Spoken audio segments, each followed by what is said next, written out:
A título de lembrança, nós usamos ontem bastante essa frase do Domenico Dolci: o bom gosto é altamente discutível, e lembramos que a questão de gosto, de preferência, é altamente passional. Então, o artista, dentro da sua preferência, ele comunica a sua mensagem. No caso, ontem, nós trabalhamos basicamente sobre a construção da estética, os símbolos, os sons, as formas, e chegamos àquela conclusão de que a estética serve para comunicar. A estética sempre está propositalmente, intencionalmente comunicando alguma verdade, alguma ideia, como Pierre Bourdieu mesmo escreveu: as formas falam. Então a roupa fala, os móveis falam, as cores falam, a beca do couro fala, tudo fala no ambiente estético religioso.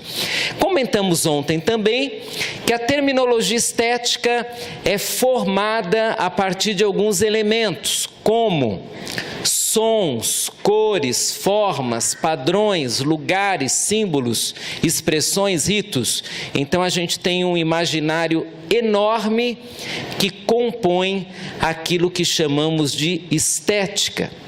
Lembrando que a estética não é apenas no campo religioso, ela está em todos os campos. Religiosamente, como a estética é formada? Nós vimos que existem 4 grandes elementos. O primeiro são os aspectos culturais. A gente viu alguns exemplos: a imitação cultural ou a substituição cultural. Também alguns aspectos sociológicos, a realidade do grupo, o que o grupo está vivendo, o que a sociedade está vivendo. Vimos que tem um pouquinho de teologia, às vezes esse é o menor elemento, por incrível que pareça, e tem também a leitura da realidade, e aí na formação estética religiosa você tem esses elementos. Vimos ainda, quase terminando o retrospecto de ontem, que segundo alguns autores você tem os elementos formativos da estética religiosa propriamente dita: o rito, o vocabulário, a liturgia, o repertório, as relações entre os membros da comunidade, a tradição, as expressões religiosas, a espiritualidade, e entra até a roupa, o terno que foi falado, a saia comprida, entra tudo isso na estética religiosa. Como a estética religiosa passa de uma geração para outra, nós vimos que o líder e a tradição, que são esses grandes agentes da estética religiosa. E a última coisa que vimos ontem foi esse gráfico, pensando que todos nós recebemos uma herança estética. Eu até comentei a minha herança da igreja onde vim. Essa herança cria uma tradição, e essa tradição sugere um modelo. A questão é há quanto tempo nós estamos usando esse modelo. Será que estamos considerando o contexto, ou esse modelo se transformou praticamente numa questão assim mais do que religiosa? A santidade do modelo. O modelo, depois de tanto tempo, ele acaba se tornando santo. O jeito de fazer, o lugar onde estamos, as representações estéticas adquirindo até um poder maior do que de fato tinham. Então hoje o nosso objetivo será trabalhar relações entre a estética e a igreja, e eu quero começar com algumas imagens para a gente entrar no clima da igreja e a estética. A arte, ela conta, por exemplo, eventos bíblicos, como essa expressão artística aqui. Nessa expressão, o artista reproduziu alguns cenários bíblicos de acordo com a sua sensibilidade. E a ceia se transformou nisso aqui. A ascensão de Cristo se transformou nessa imagem. Aqui está um pouquinho escuro para vocês verem, mas é uma outra representação, possivelmente ligada ao Apocalipse, também uma interpretação do artista. Em vitrais, se desse para vocês verem direitinho, em cada um desses está a representação de um momento histórico bíblico. Olha só que riqueza estética. No caso da igreja protestante, nós não usamos esse tipo de arte, mas na igreja católica essa é uma representação fortíssima. Não só na arte propriamente dita, mas aqui já há um elemento sacro interessantíssimo. A arte levando uma espiritualidade bem forte. Os protestantes, eles perdem um pouquinho dos católicos e de alguns outros grupos religiosos, porque eles usam mais a arte do que nós. Nós somos mais medianos no uso da arte. Mas um católico, por exemplo, usa muito mais a arte do que o protestante. Em detalhes, por exemplo, isso aqui é retirado de uma igreja católica. Em cada uma das colunas, o rosto de um personagem bíblico. Aqui no caso, não sei como o artista chegou à conclusão que esse era o rosto de João, o evangelista. Foi a representação dele. Aqui uma outra manifestação artística que nós não utilizamos, mas altamente representativa, é um ossário, olha lá, em ouro. Nossos templos também não são, nossos prédios, não são tão elaborados como um prédio desses, mas não sei se você já prestou atenção, sabe o nome disso daqui? Um gárgula, né? Qual é a representação do gárgula? Quem já estudou lembra. Porque na chuva sai água pela boca desse personagem. Mas você sabe qual é a representação aqui? É a saída do mal. É interessante. Sai água e sai tudo que é espírito ruim também. É uma representação estética. Dentro de alguns templos você tem uma série de representações, apenas para a gente aqui entrar no clima. Personagens descritos, no caso aqui não é um personagem bíblico, é um dos líderes da igreja, também representado ali em arte. Enfim, vamos passar. Nós vimos essa imagem aqui ontem. Símbolos. Dentro das nossas igrejas nós não temos muitos símbolos. Algumas igrejas têm a cruz, outras têm o peixe, uma série de símbolos aí da religiosidade. Então vamos pensar agora no ambiente religioso e na riqueza das suas manifestações estéticas. Essa é uma manifestação bem comum. Antigamente, toda igreja batista tinha a apresentação do coro. Havia um coro chamado principal. Não sei aqui quem lembra. Coro principal da igreja.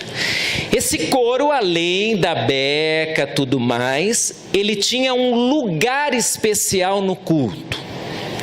Ele podia se apresentar no começo ou no final do culto, mas entre a leitura bíblica e a mensagem, era obrigatório o coro cantar.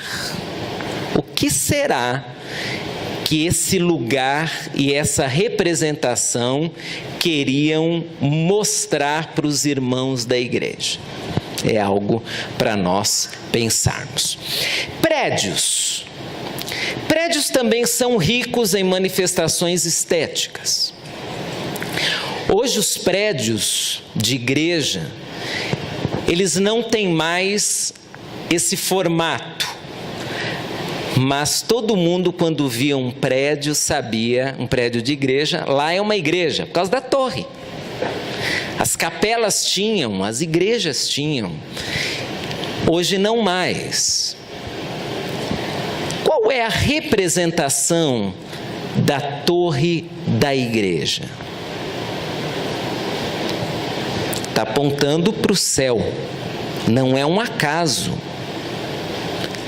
A cruz também aparecia em vários prédios, em vários templos. Uma outra representação bem forte. E dentro, no ambiente ali dedicado ao culto, quais são as representações? Algumas igrejas mantêm um imaginário religioso muito forte. Por exemplo, esse ambiente aqui, ele tem um imaginário bem forte em função da cruz. Vamos imaginar que nessa igreja, durante a semana, aconteça uma reunião não de cunho religioso. Vamos imaginar que um colégio do bairro faz uma formatura aqui dentro. Com certeza, todo mundo que entrar será impactado por essa representação religiosa. Você pode mudar até o rito feito ali dentro, mas o símbolo será forte o bastante para lembrar: esse é um espaço religioso. E o peixinho que você coloca no seu carro? E é duro ver que muita gente leva um peixinho desse ali no carro e fura o farol vermelho, xinga a pessoa no trânsito, enfim. Esse também é um símbolo bem forte. Ainda que, por pesquisa, muitas pessoas não saibam o que significa o peixinho. Tem até um livro, eu não me lembro agora quem usa essa ilustração, dizendo que uma família passava nos Estados Unidos, na frente do prédio de uma igreja, que tinha um peixe enorme na fachada, e eles passavam sempre quando as pessoas estavam saindo ou entrando, e um dos meninos, um dos filhos, comentou para o pai: pai, o pessoal gosta muito de nadar nesse lugar aí, deve ser uma academia, por causa do peixe deve ter piscina aí dentro, o pessoal gosta de nadar, olha o movimento que tem nessa escola de natação. Para nós é uma representação religiosa, para alguns não é. E essa representação religiosa, que está dentro de algumas igrejas evangélicas. Por quê? Porque ela é judaica. Mas algumas igrejas colocaram essa representação religiosa e outras referentes ao judaísmo dentro de igrejas protestantes. Tem igreja até que coloca lá uma bandeira de Israel. É uma representação. Qual é a mensagem que está sendo pregada quando você coloca um elemento estético desse dentro de uma igreja protestante? Uma valorização do Antigo Testamento? Talvez. E a ceia do Senhor que nós comentamos?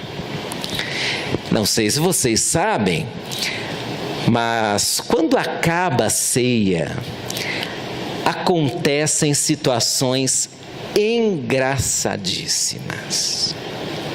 Por exemplo, eu sei de caso de igrejas que até não muito tempo atrás, os cálices que sobravam, o suco que sobrava, era jogado fora, porque não poderia ser utilizado para outra coisa senão para a ceia, como o pão também era jogado fora.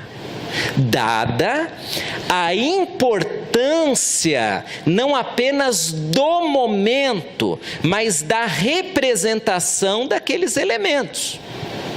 E aí já entraríamos num exemplo clássico da questão da teologia por trás da estética. A pessoa diz que a ceia é apenas memorial, mas na verdade ela está trabalhando com alguns elementos teológicos de uma transubstanciação. Por isso que ninguém pode beber isso daqui nem comer o pãozinho. Veja que por trás de uma representação existe sempre uma mensagem. Mas vamos ver novas representações estéticas agora. E quando são novas, digo, são talvez de 2 décadas para cá, 3 décadas explodindo. O que você diria do pagode ou do funk gospel? São representações que entraram em algumas igrejas. E aí? Elas servem no ambiente religioso? E a questão agora da estética via TV e toda a influência que a mídia gera num ambiente religioso. Ou, aqui deixa eu olhar no meu que está melhor, aqui é um bar evangélico, é o Gospel Drinks. E aí, você pegar um bar e dar ele um sentido gospel. Se desse para ver a foto, depois eu vou dar um endereço de onde vocês podem baixar os slides. Tem toda uma representação religiosa, tem cruz lá dentro do bar gospel, tudo mais, né? Como lidar com essas representações estéticas? Porque elas entraram em algumas igrejas. Dá para usá-las? Você convidaria um grupo de pagode para cantar na sua igreja? Sim, por quê? Não, por quê? O funk. Nós estamos vivendo um período de um ambiente religioso muito novo, coisas que nós nunca vimos. Tentei catalogar alguns elementos estéticos agora, que são bem recentes, e vamos, assim, tentar fazer a leitura, o que eles comunicam. Por exemplo, terça-feira da sessão do descarrego, o ritual sagrado para a quebra da maldição. Bom, isso é a propaganda de um culto chamado evangélico, ok?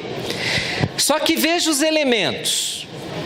Descarrego não é um vocabulário até pouco tempo evangélico, cristão. Descarrego vem de um outro grupo religioso, mas está sendo usado, um vocabulário. Perceberam essa frase? O ritual sagrado para a quebra da maldição. Não é apenas uma frase típica da teologia da prosperidade. Tem outros elementos. O ritual sagrado. Eu fico imaginando uma pessoa dessa comunidade ou de outra que recebe um convite desse e mesmo sem saber o que vai acontecer, qual é a expectativa criada? Através simplesmente desse vocabulário. Eu imagino que é altamente emocional. E esse aqui? Uma propaganda do bispo João Paulo Rodrigues, a Sexta Forte. Sucesso no rádio e na TV, sai agora desse sofrimento. Ali pequenininho, está escrito assim, ó. Ele faz trabalhos fortes, desatadores de nós contra inveja, feitiço e amarrações espirituais. Os falsos amigos são teus piores inimigos. Bom, É uma propaganda, ok? Lá de Ribeirão. Agora, o que uma propaganda dessa está comunicando e o que gera de expectativa na pessoa que colocou lá na agenda? Sexta-feira eu vou. O que vai acontecer nessa reunião? Poderosa corrente do Jeová Jiré, o Deus provedor. Em um ano o menor vai dobrar.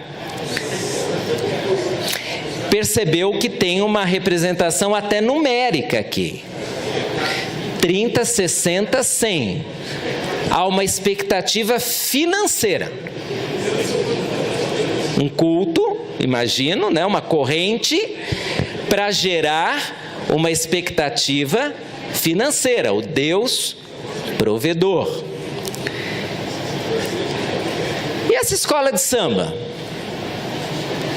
Jesus Percussão. É uma escola de samba evangélica. Vale ou não vale? Pessoal aí se apresentando no Carnaval de Salvador. Uma representação estética, cultural, fortíssima. Esse já foi. E esse dos 7 segredos para o homem ficar rico. Isso é de alguns anos atrás. Ó, também todo o enredo, né? Os 7 segredos para a riqueza. Agora veja essa foto, é um culto. São 50 quilos de sal grosso. Olha só. Agora presta atenção nos detalhes. Olha lá, tem um representante religioso de joelhos, tocando sal. Talvez esses aqui sejam líderes, não sei, de repente presbíteros, diáconos, não sei, também colocando a mão no sal. Olha o impacto emocional de um momento desses. É fortíssimo, fortíssimo. Agora, qual é a comunicação disso? Vai ser cobrado alguma coisa por isso? A pessoa vai ter que pisar aqui em cima para as maldições saírem? Como é? Um culto chamado evangélico. E aqui, um móvel, não sei se tem na sua igreja, tem? Vai saber. Uma arca da aliança. Olha a devoção. Não sei se eles fizeram pose para tirar foto, mas eu acredito que um móvel desse, acompanhado por um discurso, leva alguém a se sentir mais perto de Deus ao tocar ali no móvel. É um sentimento fortíssimo. Alguém pode se sentir, de alguma forma, mais abençoado com um certificado desse. Aqui não dá para você ler, mas está escrito assim, ó. O abençoador e assinado Senhor Jesus Cristo aqui. E aqui a assinatura do ofertante. É um imaginário também. Porque a questão nem sempre é quem dá uma coisa dessa, mas é a cabeça de quem recebe. Você entende? A pessoa faz questão de pegar um diploma do dizimista. Por quê? Qual é a representação religiosa que ela esconde ao levar para casa um diploma de dizimista? O que está por trás disso? Essa é uma imagem que vocês viram muito, que foi o dia quando como é o nome dela? A Ana Paula Valadão, num show gospel, disse ter recebido a unção do leão, né? Então ela começou a andar de 4, e aqui está meio escuro, mas tem outros momentos ali da unção do leão. Eu gosto muito da Ana Paula Valadão, ouço, como você possivelmente ouve. Mas o que está por trás dessa representação? Não vamos entrar aqui agora no mérito de existir ou não unção, tá certo? Mas tente imaginar o impacto de quem está assistindo a sua cantora gospel preferida ou a sua pastora, porque ela faz parte do ministério de uma grande igreja, o que essas pessoas sentem ao verem uma imagem dessa? Qual é o impacto disso? Ainda pensando no imaginário religioso, hoje, dependendo da igreja onde você vai, é importante distribuir o panfleto ali, o shofar. Qual é a representação do shofar? É um instrumento apenas? Ou ele traz também um imaginário fortíssimo? Eu já contei a alguns alunos aqui que na minha época de mestrado eu fui fazer uma pesquisa numa igreja aqui de São Paulo, posso falar até o nome, a igreja da Valnice Milhomens, e o culto começava com a entrada dos músicos tocando esse instrumento. Gerava assim uma emoção. Aí a primeira palavra que foi dada foi assim: pelo som do shofar, o Espírito Santo foi convidado para participar do nosso encontro. É forte, é uma representação muito forte. Pelo som, o Espírito Santo foi convidado. Se a sua igreja não tem, que pena. O culto não é o mesmo, mas é uma representação forte. Como um envelope de dízimo desse tipo. No mínimo 10 vezes mais. Eu quero determinado salário, calculo, não calculo pelo que eu recebo, mas pelo que eu quero receber. É uma estratégia de marketing, mas vamos pensar no irmão fiel, crédulo, que vai pegar esse envelope e vai crer piamente que se alguém escreveu uma coisa dessas, é porque funciona mesmo. Então ele sai do marketing e entra no campo do religioso. Eu coloquei ali o quanto eu quero receber. E assim vai, nós poderíamos passar a noite aqui. Isso daqui são os pingentes da consagração da riqueza que você pode comprar lá na Conde de Sarzedas. Você pode comprar até o sabonete sangue do cordeiro. Parece piada, mas está aqui a fonte. É o catálogo de uma empresa. Se você quer purificação espiritual, uma boa dica. Encerro com essa aqui, um novo modelo de gasofilácio, né? Para a sua igreja. Você coloca pedido de oração, coloca dinheiro, enfim.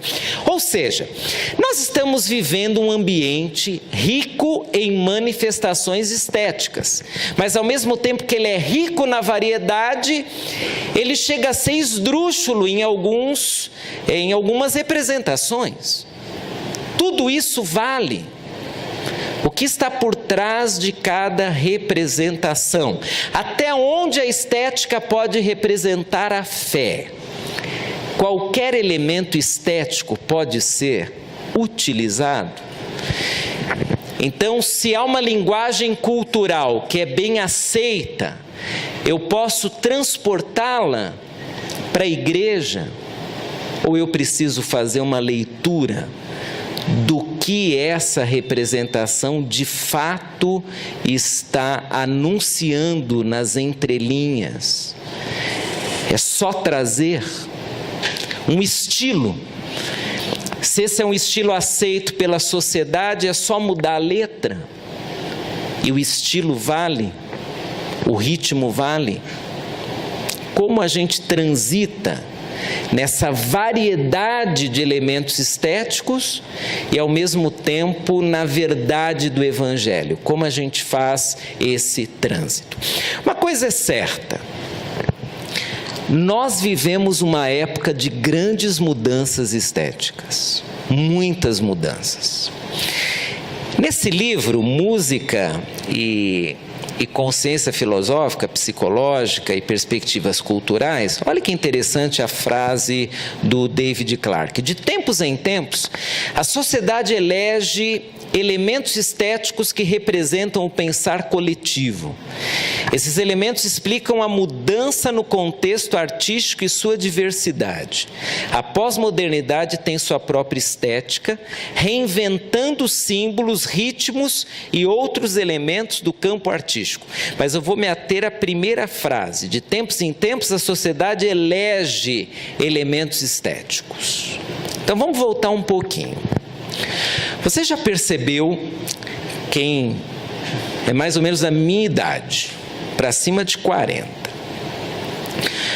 nós gostávamos de cantar hinos que tinham assim um apelo quase marcial. Possivelmente por quê?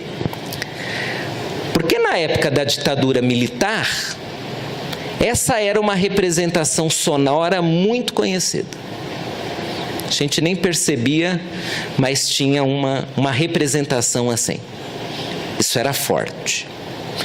Nos Estados Unidos, na época em que os americanos saíram principalmente para a Guerra do Vietnã, histórica assim, dentro da cultura e história americana, vários compositores queriam de alguma forma usar, o contexto de guerra para influenciar a igreja. Está todo mundo falando sobre guerra. Que tal uma música que nos remeta, através do ritmo, a sensação de estarmos entrando em guerra?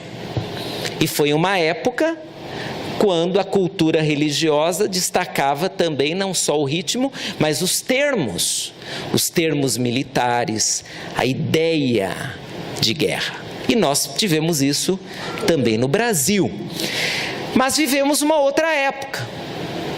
Uma busca, por exemplo, hoje de liberdade, de expressão livre.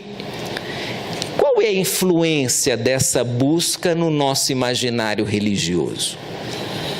Com certeza há uma ligação entre o momento da nossa sociedade e os apelos novos estéticos dentro do mundo religioso. Então, Clarke diz que principalmente na pós-modernidade essas mudanças elas são mais rápidas. Então você sai de um ritmo mais fechadinho, quadradinho, e de repente cai num outro ritmo oposto. É muito rápida a transição. É uma mudança estética própria da pós-modernidade. Segundo Clarke, uma das principais imagens assim que dá para você visualizar uma mudança de tendência estética pode ser resumida na frase de um mundo sombrio para um mundo colorido. Esse era o mundo sombrio. Alguém assistiu um desses programas, O Céu é o Limite? Não precisa levantar a mão. Mas quem assistiu, é de que década isso aqui? 60? 70? 70? O mundo, eu não sei, eu era muito criança naquela época, não lembro. Tá? Então, olha como essa é uma representação de televisão, muito aceito, um programa tradicional para a família. Qual é a representação? Um homem de terno, claro, vestido direitinho, o outro aqui também, E assim era o chamado mundo sombrio. Ó a panca aqui do nosso amigo, Até o cabelo. Até o cabelo traz uma representação.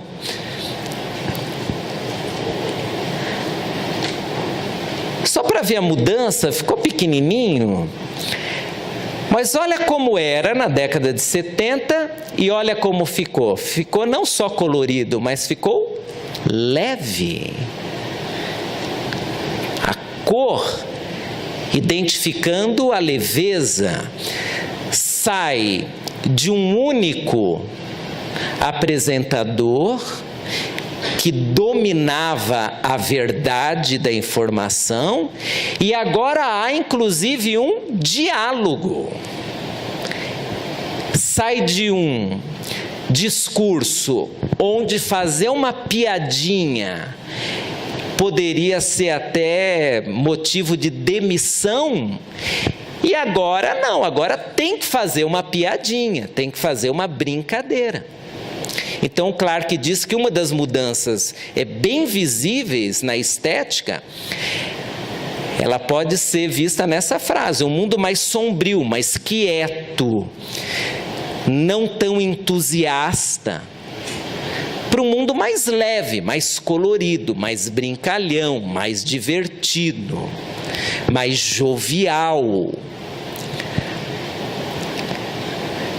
E isso aconteceu em diversos ambientes, aqui também, mais sombrio, mais colorido, mas uma mudança também de formatos.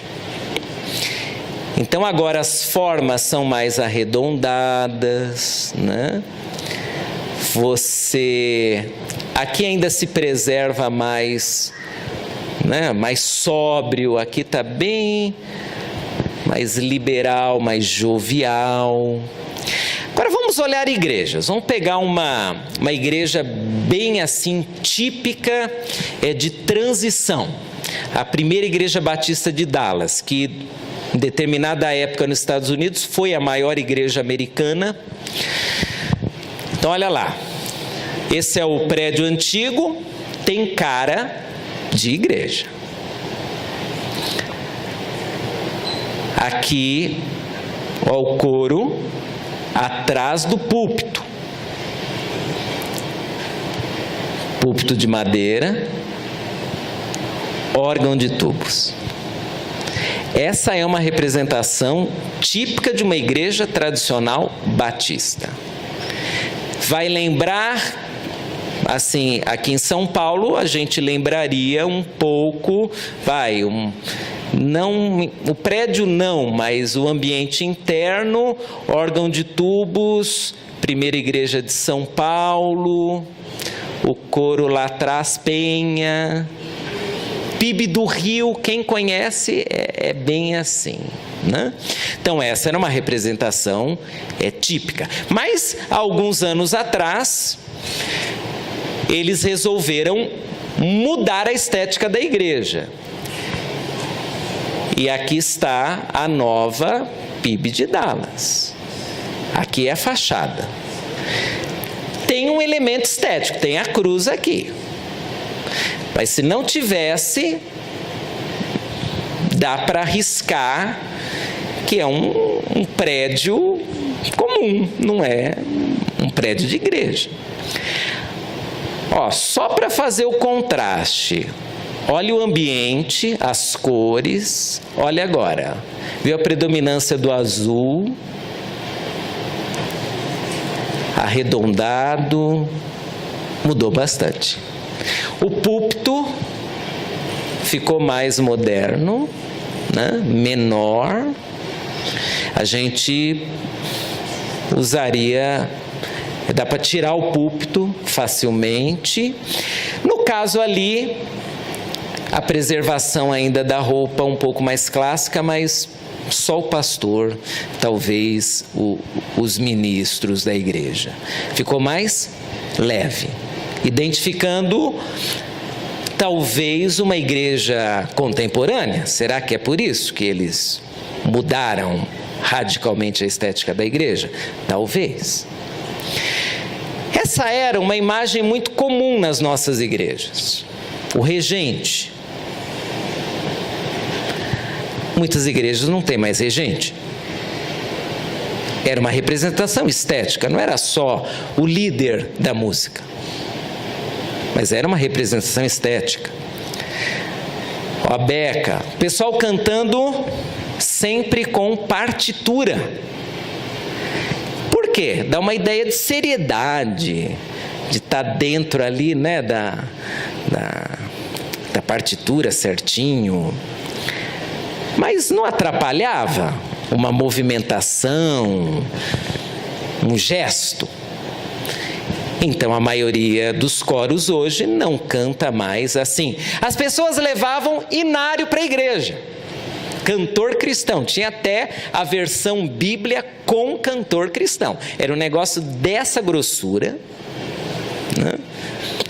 Hoje as pessoas levam celular, tablet, levam nada, não é assim? A tecnologia também trouxe mudanças estéticas. Olha aqui alguns cultos. Luz. Quando que a gente usava efeitos de luz num culto? Só numa peça teatral, e olhe lá. Hoje é comum você usar. As bandas tomando lugar, né, lá do regente e tal, com aquela seriedade de terno, tudo mais, enfim. A bateria no centro, tiraram, acho que foi a minha palavra ontem, pessoal, tirou a bateria do centro, ok. A bateria no centro, ela sempre ficava do lado, hoje ela pode ficar no centro. Um pastor de jeans e camiseta é o pastor de uma igreja de quase 40 mil membros, o John Burke. Esse continua de terno, esse não. Esse é um outro pastor de uma grande igreja, também super informal. O que eles estão querendo passar com uma calça jeans e uma camiseta? Há uma mensagem. Aliás, tem um livro fantástico chamado Jesus de Jeans, não sei quem já leu, fala exatamente sobre essa transição, é de Laurie Beth Jones. Agora, se é para pensar numa transição, vou olhar para a minha própria igreja. Era a fachada da Igreja Batista Betel. Inclusive tem ali a irmã Zezé e a Berenice, membros lá da igreja, vieram me prestigiar, obrigado. Viu? Irmã Zezé é esposa do falecido pastor Silas Melo. Pastor Silas pegou esse prédio aqui, não foi, irmã Zezé? Pegou? Ainda ou não? Não. Então é um pouco antes do pastor Silas. Então olha a fachada, olha o púlpito, um grupo se apresentando, um grupo de mulheres, saia, calça, não pode. Naquela época não podia mesmo. Olha aqui um outro grupo, tá vendo? Vestido, um cantor, um solista, terno necessariamente. Lá atrás, todo mundo de terno. Mas se nós olharmos aqui, até as crianças estão de bermuda, mas a parte de cima é uma jaquetinha, um paletózinho e tal. É uma representação estética típica daquela época. Aí você chega hoje e tem uma outra representação estética. Sombrio, mais colorido, não é? Mas essa, por certo, deve ser a realidade da sua igreja. Tenho quase certeza. É a realidade desse prédio aqui. A gente vai... Ainda tem o prédio antigo aqui do lado? Ainda tem, né?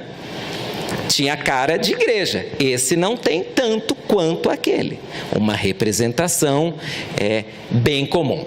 Nossas igrejas estão manifestando uma série de mudanças estéticas, cores, movimento, interação, informalidade, alegria contagiante. Não estou falando da alegria exagerada, né? Que quebra até qualquer senso de respeito ao sagrado, não é isso? Mas a estética ficou mais leve. Nós buscamos um discurso mais leve, nós não ficamos ofuscados com uma mudança nas cores, leveza no discurso. parte dessas mudanças, ela veio com a enxurrada da tecnologia. Então, você achar um lugar para colocar um projetor é algo que às vezes é até feio dentro do ambiente, porque a gente não estava nem preparado para aquilo. Então, pendura aqui, pendura lá. Tivemos que fazer alterações. Tivemos que transmitir os cultos. Isso gerou algumas demandas estéticas também. Um ambiente mais claro. Se for escuro demais, a imagem fica ruim. Então, traz mais luz para o palco. Aí começaram a aparecer canhões no palco. Alguns irmãos talvez não tenham gostado. E tenham pensado, o pessoal está querendo virar popstar. Mas não era.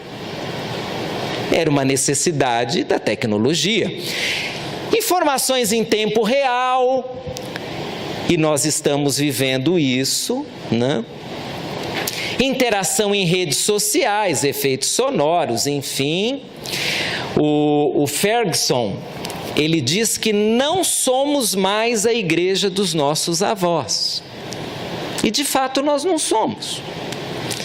Não podemos ignorar tudo o que está acontecendo ao nosso redor e o que acontece entre nós. Existiam coisas ótimas na igreja dos nossos avós. E elas foram descartadas. Muita coisa boa foi descartada. Em nome de uma realidade cultural diferente. Era para descartar tudo? Talvez não. Eu gosto muito dessa frase. Eu já li em vários lugares, acho que você também já deve ter lido. A sociedade pós-moderna tem o que há de melhor e ao mesmo tempo o que há de pior. Cada um escolherá o que quiser. Se escolher o melhor, dirá que esse é o melhor tempo de todos. Se escolher o pior, dirá que estamos no tempo mais terrível do mundo. Acho que a questão que nos pega é a seguinte: na falta de uma leitura mais profunda das manifestações estéticas, ou nós falamos que a pós-modernidade veio arruinar tudo, ou nós falamos que tudo que apareceu é bom. E aí muitas manifestações boas são deixadas de lado e muitas manifestações ruins entram em cena. Eu não sei se você gosta, mas, por exemplo, funk gospel não dá para engolir.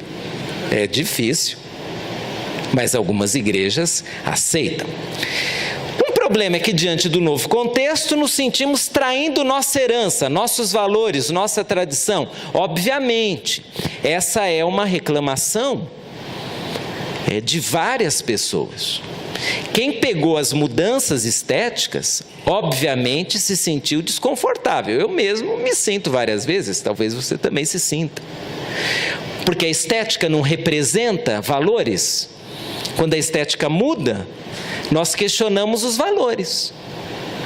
Então, pegando a brincadeira lá do professor Lourenço no início, ele não depende de um terno para ter autoridade.